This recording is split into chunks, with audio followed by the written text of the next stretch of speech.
Good day, students. Welcome to mathgotserved.com. In this clip, we're going to be going over problems 11 to 15 of the integrated algebra regions for January 2015. All right, let's take a look at problem number 11. It says, what is 10 over 7x minus 3 over 5x expressed in simplest form? So we are trying to express the following expression in simplest form: 10 over 7x minus 3 over 5x. So when you're adding fractions, um, you always have to have the denominators identical. You want to find the lowest common denominator and make the two denominators the LCD. The same applies to algebraic fractions too. These are algebraic fractions because there are variables involved in our problems. Now, we have to find the LCD of 7x and 5x, and then we have to make the denominators the lowest common divisor. Okay, so this is an easy problem to find the LCD because 7 is prime and 5 is prime. We do not need to decompose any of the denominators to find the LCD. So this can be written as 7 times x and 5 times x. Now we have 7 in this denominator, so we need a 7 here. So we multiply top and bottom by 7. Okay.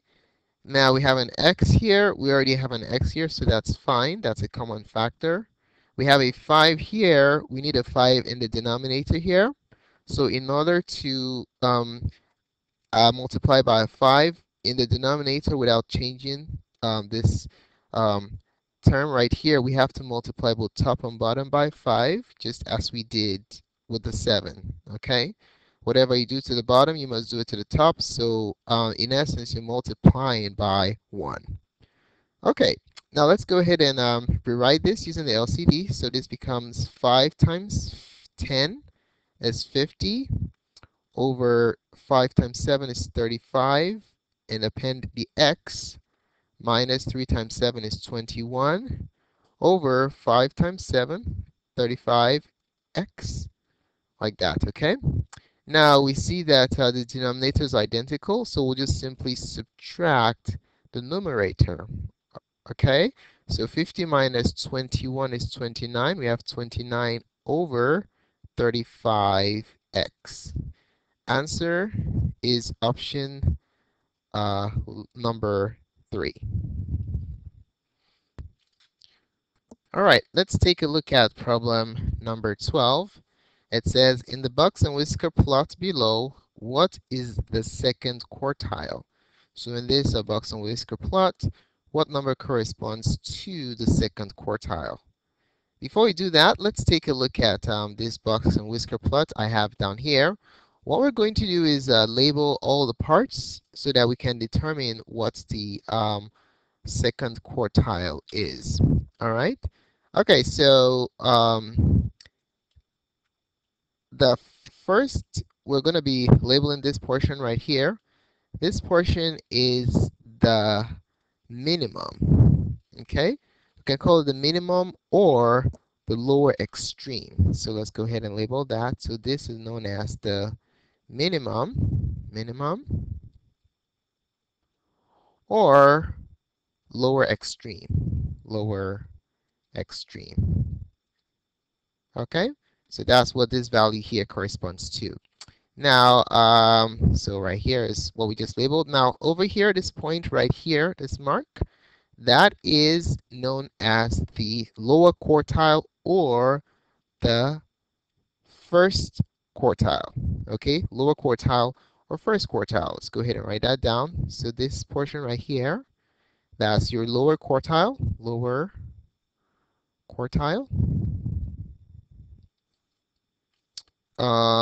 you can also call it the first quartile.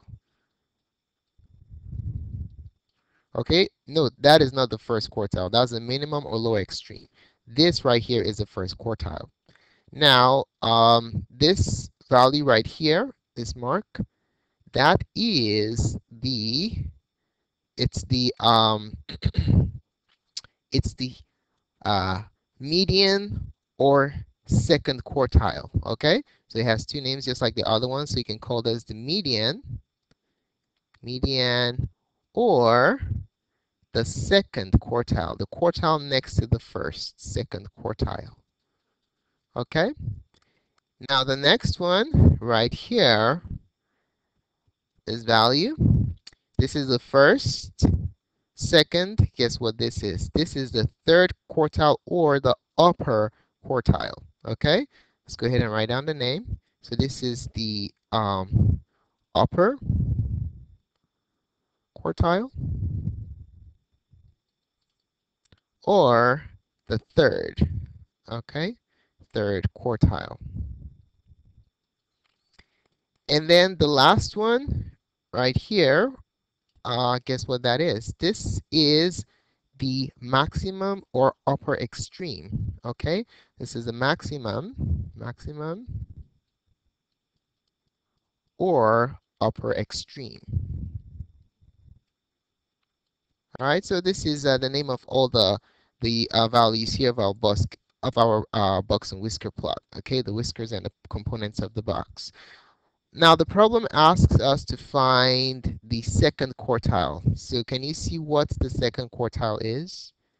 It is the median. Okay, so this right here, that's the second quartile. Now, how do we know what the value is?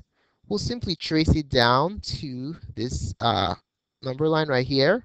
That value 30 represents our second quartile or median. Our answer is option number 2. All right, let's take a look at problem number 13. It says the length of a rectangle is 3 feet less than twice its width. If x represents the width of the rectangle in feet, which inequality represents the area of the rectangle that is at most 30 square feet? So let's go ahead and sketch the rectangle, sketch the situation. So we have the length and the width. All right, and this is the area right here. The area is length times width, right? We're told that the length is 3 feet less than twice its width. So when you're converting this statement right here into an algebraic expression, you kind of write it backwards, okay? So the length, L, is equal to 3 feet less than twice. You have to double the width first, and then you less 3 feet means you subtract 3. All right. So 3 feet less than twice is written as double the width, and you subtract 3. Okay. So that's the width. I mean the length. You're then told that x represents the width. So we're going to call the width wx. Okay? If the width is x, what does that imply concerning the length? The length can also be written as, instead of twice the width minus 3, we can substitute x for w in this first equation, 2x minus 3. So there goes your length and there goes your width. Now what we're going to do next is take a look at this. It says the area is at most. What does at most mean? At most means you do not exceed, okay? If you're at most does not exceed. What does that mean? Think about something that does not exceed. Think about there's a ceiling or a roof, okay? At most means you have an upper limit. You don't have anything less than that. So this does not exceed is the same thing as less than or equal to. All right, if you're less than or equal to, that basically means you have a maximum, you're at most, you do not exceed. For example, if you have $500 in your bank account, that's the most you have. You can spend your money on anything less than 500, but not greater, okay? So that's the situation we're dealing with here. So the area is at most 30 square feet. So let's go ahead and convert that into an algebraic inequality. Area is at most 30 square feet. It could be 30 square feet or less. So this can be written as A is at most less than or equal to 30. Okay? Now the question is, how can we make use of the um, parts that are in the area formula to rewrite this expression? Remember, area is length times width, right? So let's go ahead and write that down. Area is length times width. So length times width has to be less than or equal to 30. Okay? But we know that the length is 2x minus 3 and the width is x. So we substitute those two values into this area formula right here, length times width. We have 2x minus 3 times x is less than or equal to 30. Okay? Now let's take a look at our options. 2x minus 3 times x is less than or equal to 30. We don't have an exact match here. What's the problem? You have to remember that multiplication commutes, okay? So A times B is equal to B times A. When you're multiplying or adding, the order doesn't matter.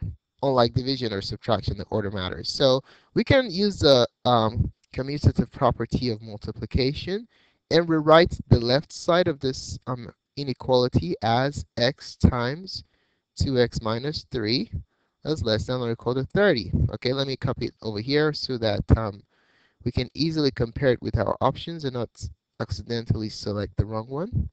All right, scroll up. Our answer x, yes, 2x minus 3 less than. Answer is option number 1.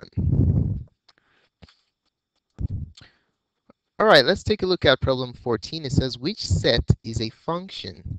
So we know that for a function, every input is assigned to exactly one output. When given options in set notation, all you have to look out for is the x's. Okay? So if you have repetition in the x's, then that set is not a function. All right? So repetition in the x's of the set of the pairs in the set means the set is not a function. Okay, is not a function. All right, so this problem asks for us to find which one is a function. So we're looking for the ones with no repetitions. Okay, the ones with no repetitions in the x's. Then that will be the correct answer. Okay, let me go ahead and spell my repetition correctly here. Okay, so let's look at option 1. We have, oh wow, look at option 1. You have 3 repeated 1, 2, 3, 4 times. This is absolutely not a function. Option 2, 1 is 1 repeated, no. 3 is 3 repeated, no. 4 is a repeated, no. 2 repeated, nope. So this is the correct answer. All right. If you look at 3, you notice that 6 is a repeated. It's repeated twice, so that makes it not a function. And then option 4, you have 0 repeated once, so that's not a function. Also, answer is option 2 because we have no repetitions in the x's or inputs. All right, let's take a look at problem number 15. It says the weights of 40 students were recorded. If the 75th percentile of their weights was 140 pounds, what is the total number of students who weighed more than 140 pounds? So let me just give you a visual to help you understand what's going on here. So let's just represent the number of students using a bar of this nature. Okay. All right, so the entire span of this uh, bar right here represents the total number of students. Okay, so for the entire, this is the length, the entire length represents 40 students. Okay, so let's say the entire thing is 40 students. So complete basically means 100%. Okay, that's the entire student population. Now, what happened is that we took a look at the 75th percentile. See, 75th percentile basically means the lower 75%. Okay, so we're going to break this. We're going to take a look at the lower 75%. So going from 0 to 75. So we can divvy it up like this, something around there. So from here to here is the 75th percentile, the lower 75% of the entire student population of 40. Okay, so this one is 75%. And then what did we was stated about the lower 75%? Their weight was 140 pounds. Okay, so the lower 75% was 140 pounds. Now, we still have a percentage of the population left unaccounted for. All right, so this portion right here is going to be how many percent? If this is 75%, the entire thing is 100%. This remaining portion here must be 25%. What do we know about this 25%? This is the population of students that weighed more than 140 pounds. So this one weighed more than 140 pounds. Okay? So we're asked to find the total number of students that weighed more than 140 pounds. So how many students are there here? All we just have to do is we just find 25% off the entire student body to get the number of students that weighed 140 pounds. Okay, so let's write that down. Number of students that weigh more than 140 is basically equal to 25% of the total. How many students do we have in all? 40 students in all, so a quarter of the population. All right, okay, so that's basically how you do it. So if you can even do this mentally, 25% is a quarter. What is a quarter of 40? You break 40 into four parts, you have 10 each. So quarter of 40 is 10. Okay, but let's just do the arithmetic so you can see how the computation leads to the results. 25% can be written as a fraction. 25% means divided by 100 times, of is times 40. Okay, and then we can reduce this fraction, 25, divide top and bottom by 25, divide by 25, divide by 25. That fraction reduces to 1 over 4. Okay, I was talking about a quarter before a fourth. That's what 25% is, of 40 over 1. All right, when you're multiplying fractions, you multiply across. You can multiply and reduce, or reduce and cross multiply. You get the same result. So let's multiply first and then reduce. So we have 40 by multiplying 1 times 40. 4 times 1 is 4. Now we just simply divide top and bottom by the GCF. The GCF of 40 and 4 is 4. Okay, so divide by 4, top and bottom. Final answer is what? 10 students. Okay, so 10 students weigh more than 140 pounds. Let's write that down. 10 students weigh more than 140 pounds. That is the 25th, the upper 25%. Okay, 140 pounds. So that's that. Let's not forget to box our answer. Answer is option number 1. Thanks so much for taking the time to watch this presentation. We really appreciate it. We are going to be making more of this review series. So in order to get updates to that and other cool math tutorials, please subscribe to our channel.